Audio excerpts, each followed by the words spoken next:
Hey, what's up guys, Aarava here, and welcome back to the episode of my F1 2019 career mode, episode number 19 today for the Mexican Grand Prix in Season 1. If you guys did miss the previous one, then be sure to go check that one out before you see this one. But heading into Mexico then, the first time in a long while, we've actually got some development updates, of course. We plateaued quite a fair bit because we were saving so many resource points to effectively adapt the aero parts for next season because we've got a R&D reset. And so finally now, we have a minor upgrade on the chassis. It's only a minor one, so it's not going to be too much in the grand scheme of things, and it means we're still very much in a close-knit fight on paper in the R&D chart with the teams around us, Renault, Racing Point, and Williams. Williams really taking a charge and actually, you know, overtaking myself and Racing Point and Renault, and kind of in a way embarrassing us a little way, because if you look at where Williams started to where they are now, it is kind of a little bit embarrassing at the speed or lack of speed the rest of us have upgraded. But you know, Williams are just they've got so much more to grow, I guess, and they've obviously had some amazing results that have garnered them so many resource points to spend there. So it might be a bit of another tough fight here in Mexico, but our car generally has gone better at circuits where you have long straights, opportunities to slipstream cars. So in the race, I think we can go quite well, but qualifying might actually be a bit of a challenge because you've got, you know, three teams effectively who are all competing, you know, for that kind of, you know, last few spots in the top 10 shootout, along with ourselves, of course. So it might be a close-knit one, but we'll find out. Let's just go into Saturday and drive this car with some anger. Welcome to qualifying here in Mexico, where the cars will be going out on track very shortly and battling it out to secure pole for tomorrow's Grand Prix. Now then, Anthony Davidson, you're not getting any younger, but you have been involved in your fair share of qualifying sessions in an illustrious 30-year career. How do you deal with the pressure when you have that one chance to deliver a perfect lap? It's not so much about dealing with the pressure, it's more about how you approach the risk and just how much of it are you willing to take. You're constantly balancing the car on the edge of grip from braking, cornering and traction. And over the course of a lap, it's easy to get that balance wrong. And that's why achieving the perfect lap is almost impossible. As you say, I've been doing this 30 years now, and it never gets any easier. Right, so here we are in Q1 then on our first flying lap. Sunny skies right now. Might get a bit overcast though as we go on through this Saturday session, so the track might kind of evolve and kind of get a little bit worse in a way if the track gets colder. But right now looking good going through the technical section. That was of Sector 2 into Sector 3 now. Losing some time on the exit, I feel, compared to the AI so far through practice and what I've kind of seen of how the AI are going through that last corner. But nonetheless, we are up into P3 there in Q1. Obviously, Q1 times don't really matter too much. You can see the two Mercs on medium tyres, but at least the car looks like it has some decent pace, but it is going to get a lot closer once we get into Q2. And speaking of that, here we are then. Bit of traffic up ahead, but hopefully we won't catch that traffic by the time we get to the end of the session. I think it's a Ferrari car, so I don't think there's much kind of worry that I'll actually catch that car. And so going through the S section here, very tricky to keep this thing on the rails, as it were. So going a little bit wide there, here and there, and having to take some curb and more to try and carry the speed through, but not so much to get any sort of impeachment on the circuit. And yes, it is indeed a Ferrari car as we lock up into the hairpin. This is where I'm generally losing a few tenths compared to the AI. I seem to be up on my time in Sector 2, and then I can lose it, unfortunately, and undo all my good work in the last few corners there, which is unfortunate. I'm going to have to try and rectify that, hopefully, for the race, especially if we're going to try and make overtakes on that last straight. But as you can see right now, with 15 seconds to go, I was up in P7 there with Raikkonen, looking pretty good. But as we go down the last few seconds, we tumble down the order, and unfortunately, I was a bit too confident in where we were. You know, we were P6 and 7. I thought that's where the car was, and so I thought we'd be able to get into Q3. Unfortunately, I was just way too confident there, and to my surprise, both Williams' car pops in the time. I mean, they are the fourth best team now on paper, so it can't be too shocking, but it is kind of weird to see there finally confirming how quick Williams are with Weber and Russell both in there, because usually it has been just Weber pulling up that Williams car. But yeah, we're out of Q2 for the first time in a long while, actually, but it does give us a free choice of tyres, so that might be something we can work into a good strategy in Mexico, because generally speaking, if we look at the last few games, Mexico has been quite bad on tyre wear, so this could open up in our favour. You never know, but right now feeling a little bit disheartened and disappointed in that performance at P11. Probably should have gone out, well, definitely should have gone out for a second run and should have just left it to chance there, but that's how sometimes it just goes. So let's go into Sunday then, like I said, try and make up for it maybe with a different tyre strategy perhaps. The air may be thin here in Mexico City, the atmosphere is anything but. The crowd have been chanting and singing, not just this afternoon, but throughout the entire weekend. There's a great love for Formula One here, and no small amount of expectation. Let's hope today's Grand Prix can meet it. The Autodromo Hermanos Rodriguez, 2.6 miles of track that allows drivers to take full advantage of their cars, reaching speeds in excess of 220 miles per hour, and providing lots of opportunities for overtaking. The circuit features 17 corners, 10 to the right and the remaining 7 going to the left. Joining us today to oversee all the thrills and spills, it's Anthony Davidson. And great to see you. How are you feeling about the race today, and how are the circuit conditions from what you've seen? Well, it's looking a bit cold out there, if I'm honest. These tyres have quite a narrow operating window in terms of the temperatures they need to extract the best grip. So with a cold track surface, it's going to be harder to keep those temperatures up, which will lead to lower grip and maybe more mistakes.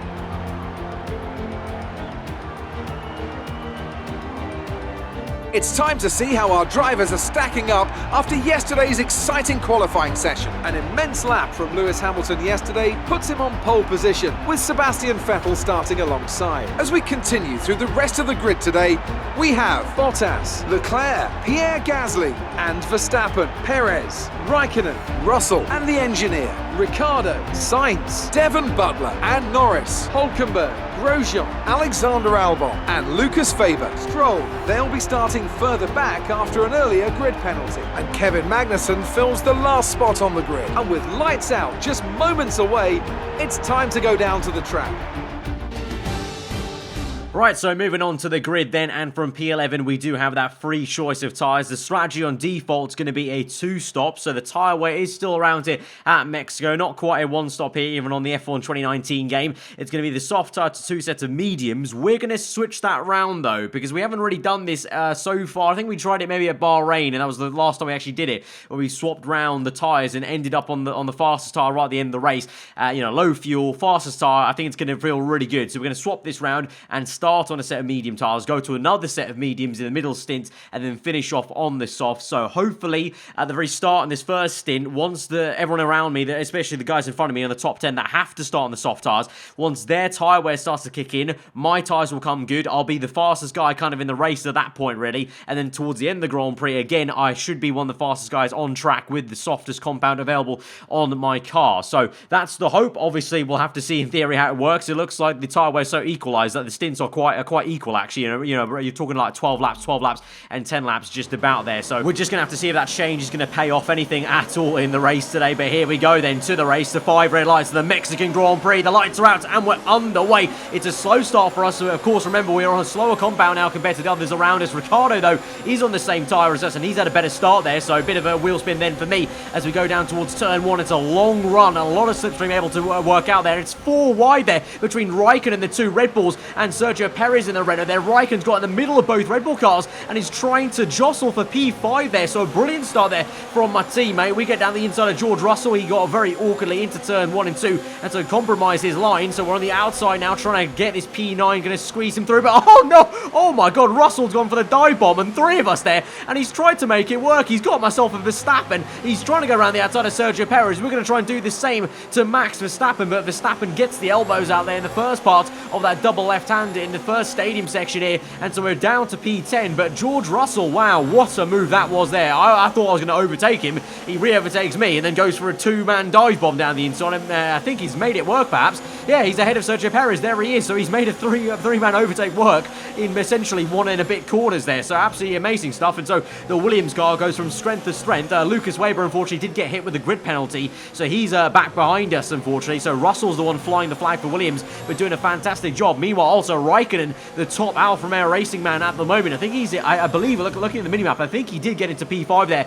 ahead of Gasly, and so he's done a mega job into lap 1, into turn 1. But we're now moving on to lap number 4. We're going to try and overtake Verstappen if we can. It's taking a few laps here to build on the momentum, but now with DRS and ERS deploying at full pelt here with overtake mode, we can go ahead and overtake Max Verstappen towards turn 1 up into P9, and so that Honda power not quite enough to try and keep him ahead. And meanwhile though, it's good news for me into turn 1, bad news for Raikkonen, who you can see there has just been squeezed off ahead of us, and he's now down to P7 behind George Russell, just ahead of Sergio Perez. So I don't know what's happened there, but he's fallen from grace somewhat, Raikkonen has, so that's unfortunate. Maybe his tyres already kicking in, the tyre wear's kicking in because he did go wide, so potentially that could have been a lock-up rather than just a flat flat-out mistake from him, potentially, but Perez going a little bit slow, and so we're going to dive to the inside of the double right-hander, and it's working right now. You can see the strategy's already come into play. I already feel like I've got more pace than some of these guys now, as the tyre wear starts to already maybe affect them on lap number 4, because Perez there, yes, he got held up a little bit by Raikkonen, but he was just really just generally slow off the corner there as we went into this technical sector 2, and so feeling good about this. And we've got a massive train ahead of us now, spearheaded by Gasly. Then you got Vettel, Russell, Raikkonen. So Gasly somehow has got ahead of that Ferrari car, which is embarrassing for the Ferrari, because the Red Bull hasn't really been that quick so far this season to get the Ferrari car, but the Ferrari definitely has been a little bit ping-pongy in terms of its performance here and there. So Vettel might be struggling again with some sort of issue in the car that we saw him struggle with a few races ago, I think it was. But here we go now, down the inside of Raikkonen there. He's going to lock up into the next right-hander. The tyre weight is definitely now affecting him on lap number 6, because the exit we got off that S section was mega. And so right now, beaming, smiling at the moment in the cockpit, because this strategy switch up we did to start on medium tyres has paid dividends. It's kind of the opposite of what happened at Japan. You know, Japan in the first stint, my tyres, I really did not feel comfortable on them. I felt like they were really ruining my race. Right now, these tyres are making my race right now. The fact we're on the harder compound, the medium tyre compared to the softs, and it's just paying dividends for me in every traction zone and even mid-corner as well, with just the standard grip. Even though my tyres are wearing out, of course, I've just got more grip than everyone else here on the softs. And so here we go, closing up to Pierre Gasly. Maybe not enough to make a move into turn 1, but someone who does have enough momentum to make a move into turn 1 is George Russell. He's there down the inside of Vettel into turn 2, on the outside of turn 3. Vettel just about squeezes out the young Brit in the Williams car. Meanwhile, I'm still trying to badger Gasly, setting up this move on this first bite of the cherry on this new lap number 8, with DRS open for both of us. We go down the inside. He's gone very defensive. Gasly has. He squeezed me as best he could to the inside, but I was having none of it. I was very stubborn to pull it to the left-hand side, and glad I did. We made it work, and we're up into P6 now, and so we're looking at the back of a Williams in P5. That is still a weird sentence to say, but of course we've seen Weber in even higher positions there. It's just for the first time now, it's Russell who's the one right up here, so it kind of reaffirms now that Williams really are this quick now in this part of the season. It's not just Lucas Weber doing a madness, it is George Russell here as well, and he's actually here on merit and doing a pretty good job at pressurising Sebastian Vettel, which is just very odd to say. But Vettel comes in then for a bit of an earlier pit stop compared to Russell and myself on lap number 10. Just about seems right though. On the default strategy, lap 10 was when people were going to come in, and so Raikkonen does come in. So the soft tyres, I'll bear that in mind, go about 10 laps and then you might want to hand them in. But here we go, making a move on Russell, who does continue on, and he's no match for me in a straight line with DRS there for us, and ERS going well, and so we're up into P2, and soon enough it will be P1 as Charles Leclerc, the lead Ferrari, will come in now on lap number 11 onto 12. We're going to continue on for one more lap here and then probably pit on this lap. Just want to stretch this stint out as much as we can and do 12 laps here. Probably I would say 12 or 13 on the second stint on mediums, just to make sure we really don't have a lot of tyre wear at the very end on the soft tyres. So here we come in. Hamilton's the one who set the fast lap of the Grand Prix in second place, so he's the one in a net lead essentially, and there he goes now, taking the actual race lead as we go into the pits, and he goes past us on the right hand side there of that camera shot. But here we come now down the pit lane for our pit stop there. Very ghost town of a pit lane here. I'm the only one doing this strategy, it would seem, or at least I'm the only one doing this strategy that's pitting now, because of course the likes of Ricciardo were on mediums, but no one in that kind of top flight was on this same strategy, so I am very much kind of out of sync. And because of that, we come down the pit lane. Raikkonen just flashed past there. There's Verstappen who's gone past, and so it looks like the undercut was quite huge here at Mexico. Actually, that's an understatement, to be honest. It's massive here, because Verstappen's overtaken me, Raikkonen's got me, and as well as Russell again. So basically I've been re-overtaken by all three of those guys that I overtook earlier in the stint. The only thing for me is now Verstappen and Raikkonen at the moment, nose to tail, got held up quite massively there by that Haas car, and also I'm going to have fresher tyres, and we know how good this car is acting on the mediums, whereas Verstappen is still on another set of soft tyres here. So we're going to close up to the Red Bull. He's going to overtake Raikkonen. We're going to overtake both of them there, 3 wide momentarily,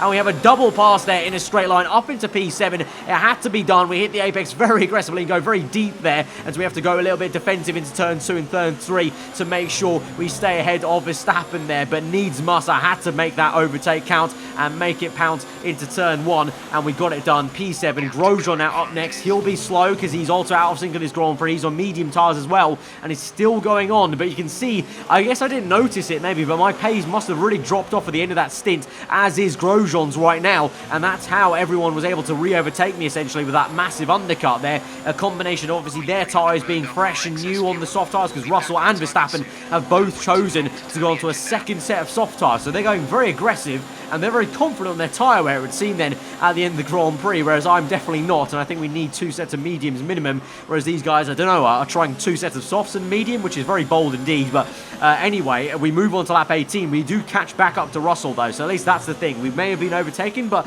we're catching that back up with slightly fresher tyres, and again, it's the same scenario here with Russell. It's just like stint 1, I'm on the mediums, he's on softs, and his tyres are going off a lot faster than mine, and so it's inevitable that I'm going to overtake him here. And so if anything, that strategy and that kind of scenario of them all overtaking us again has just created a bit more fun for me in terms of you know, overtakes basically in this Grand Prix, instead of just being out there ahead of them in clean air. So we overtake Russell then in P5, and Vettel is the next car ahead in P4 now. I don't think we'll be able to catch him, to be honest, but I'll try my best. He's on soft tyres as well, so maybe his tyres will wear out, but really the focus for me now is to get away, because in this race I feel like I am racing Russell, Raikkonen and Verstappen for the end of this race for the points after you've got the top 4 positions of the 2 Ferraris and 2 Mercs. So here we come now on lap 26, so a lot of laps later from lap 18. Not much happened there for me, didn't catch Vettel, just continued on my business. I did get away from Russell though, so that was good, but again, towards the end of this stint, I probably got some tyre wear, so I probably will be re-overtaken by Russell again here. But now, this is where the fun is. We've got 10 laps to go, we're on the softest compounded tyre now, and we've got the lightest car we've had this entire weekend in this Grand Prix. So Verstappen is past, Russell's past just about there, so Verstappen's jumped Russell, and so we've got to try and overtake that Williams car first and foremost there. Raikkonen is behind me on the hard tyres there, so he can hack it with a medium tyre overly aggressive strategy like Russell and Verstappen appear to be doing here. So as we go through now, it's time to chase after George Russell, get that P5, and then potentially get P4 here, because Hamilton on the top left there is down in P7, so Hamilton's had some sort of issue, I don't know. He was in the lead, I believe, but maybe Leclerc took that then in some sort of aggressive fashion, I don't know. But Hamilton is behind us now, so we are fighting for P4 essentially with Verstappen, but I'm sure that Mercedes car is going to come knocking there, because he's already overtaken Raikkonen. He's there on the minimap just behind us, so let's see. Hopefully Russell doesn't do Hamilton any kind of favours in holding him up too much here. We should be able to get him. I mean, you can see the difference in grip levels is ridiculous there through the S section, mid-corner. The traction we picked up there, momentum was amazing. And so down the inside we go, a little bit of contact made with Russell as he goes a little bit wayward there on the defensive driving and kind of knocks me. We go to the inside now and try and go to the inside. Russell lops me off again, and so it's a very aggressive drive from Russell, but fair play. I mean, I wasn't completely alongside, but it was very aggressive, probably right on the edge of what was acceptable there, but I felt like I did the dummy on him, and I thought I completely fooled him there, and he just didn't know I was on the inside.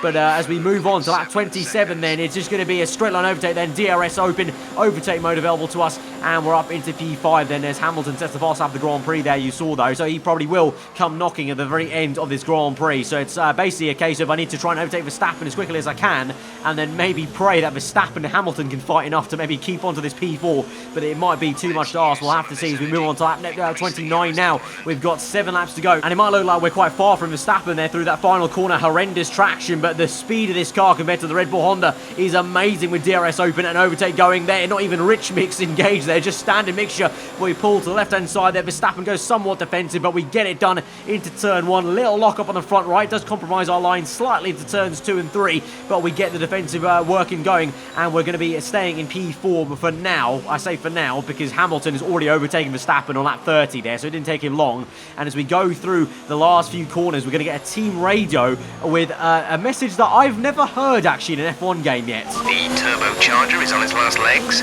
Let's try to keep mileage on it to a minimum. So that's a first. I've never actually experienced the turbocharger wearing out in an actual race before. I've had it wear out a little bit in practice here and there, and maybe qualifying being on the edge, and so we take a penalty to change it. I've never actually had the turbo though start to wear out properly like that to the point where my engineer tells me in the race. And so obviously the turbocharger's job is to work in the acceleration zone, so that's going to be a little bit tricky here. We have to see. Hamilton might have quite an advantage now in traction on top of the advantage he probably already has being in a Mercedes car versus my Alfa Romeo. But now I'm not too sure how this wear is affecting things, because I've never had it, so I don't know if it's going to make our turbocharger work less efficiently, and so therefore the car will be slow out the corners. Also fuel might be affected because the turbocharger also does help for efficiency, so the fuel might be burning a little bit more, and I kind of did notice that the fuel was going down a little bit faster than I wanted to, even in standard mixture, so that definitely was an issue here. So very interesting failure and wear we're having on the car for the first time ever in an F1 game. It definitely kept me on my toes, and that's on display very much so right now. Lap 33 as Hamilton goes for a move round the outside. We go defensive into turn 1, squeezing wide to the left-hand side, give him the room though into turn 2, but he's on the compromise worst line compared to myself, and so we're able to keep it through in P4 for now. But we have to go defensive again. We're bumping up the ERS mode, really deploying a lot more than I usually do at this part of the lap to make sure we set a Hamilton. Very awkwardly park the car in the middle of the track there, that part, that corner, and we're going to remain in P4 for now as we move on to lap 35 now, the second last lap of the Grand Prix, and Verstappen now might actually be building some speed to maybe try and pressurize Hamilton, because you can see that Red Bull car is right up the gearbox of Hamilton, and Hamilton is not too close to me anymore as we've been using a bit of fuel and ERS, a bit more so, and going a little bit leaner on the ERS bar than I would like to really. As we move on to the last lap of the Grand Prix, saved a lot there, and now pretty much for the most of the lap we'll deploy it all in overtake mode, in high mode, and just make sure we pull this through on the last lap there. You see we've built the gap now from lap 33, so a bit of a blip there and kind of woke me up a little bit more and used the ERS a bit more, and so we're staying put. We've also saved a decent amount of fuel now. You can see we're in the green once again by a decent amount as I went lean mixture for pretty much for most of like lap 34 and 5 that was, so made sure I have enough fuel, because with the turbocharger starting to fail in wear there, I could really tell in standard mixture earlier on how much the fuel was depleting as we're trying to push on and stay ahead of Hamilton. But we come through, the fanfare's out, the confetti's out in the stadium section. It's going to be Valtteri Bottas that has ended up winning the Mexican Grand Prix, but we're going to come home to match our maximum best so far this season. Once again, it's P4 at the Mexican Grand Prix. Top job, my friend, top job. I was a bit worried about this one at the start of the weekend, but you pulled through. Thank you. That's it for another Grand Prix and a fantastic win for Mercedes. Anthony Davidson, how do you think they were able to set themselves apart today? Well, time management probably played quite a large role in the outcome of this one. As ever, it's not just about speed, it's all about maintaining that speed consistently over a stint, over a race distance. So being able to keep up the lap times while still being smooth on the controls and gentle on the tyres, that's really where the race was won today. After an excellent performance at the Grand Prix, I'm sure there'll be plenty of celebrations tonight amongst the Mercedes team, and they certainly deserve it.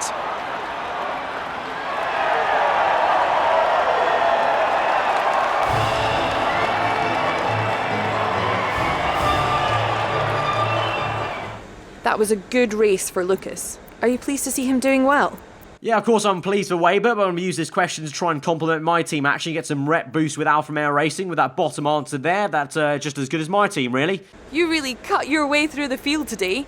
What was your strategy? Even though technically, actually, I realised afterwards won't help out there, I thought I'd compliment the aero side, since we did finish adapting every part, and it's just a good boost for the aero department, and it worked well at Mexico. It's safe to say you're smashing everyone's expectations, isn't it?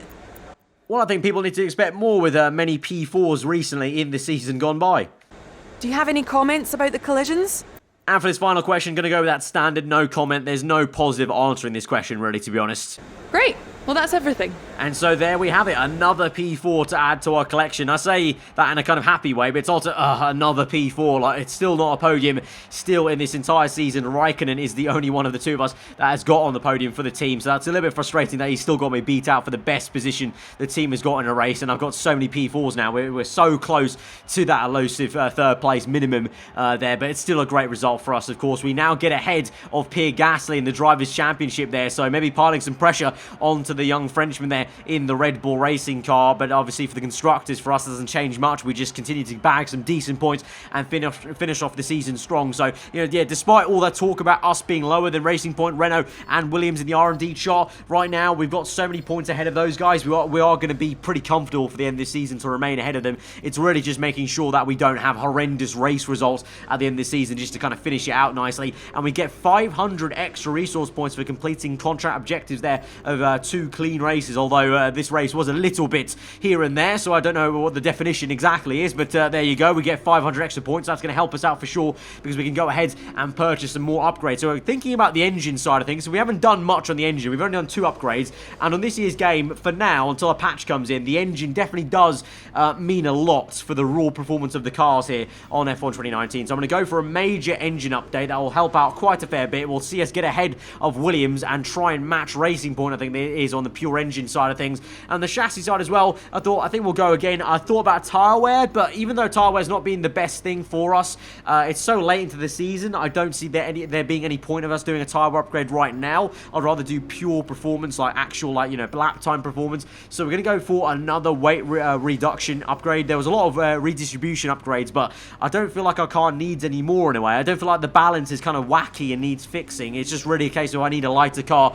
just get better acceleration and just more maneuverable basically in the corners. So just went for more reduction of weight rather than redistributing it somewhere else basically there. But yeah, gonna have to change that turbocharger for next race, but I think we have one obviously extra part that we got from that grid penalty we took at the Italian Grand Prix, or Singapore I think it was. Yeah, Singapore, we took that major grid penalty, and so we got a free turbocharger basically from that, so that shouldn't be a worry for us, so don't worry about that. But guys, that was a very entertaining Mexican Grand Prix, a lot of overtaking to be done, and yeah, like I said, the first time I've got a turbocharger sort of failure aware mid-race, so that was quite exciting as well at the end of the Grand Prix. So guys, if you did enjoy that one, be sure to smash that like button. Let me know what you thought in the comments below. If you are new around here, subscribe for weekly full-on content. I've been Alfa. Hope you enjoyed today. I'll see you guys next time. Goodbye.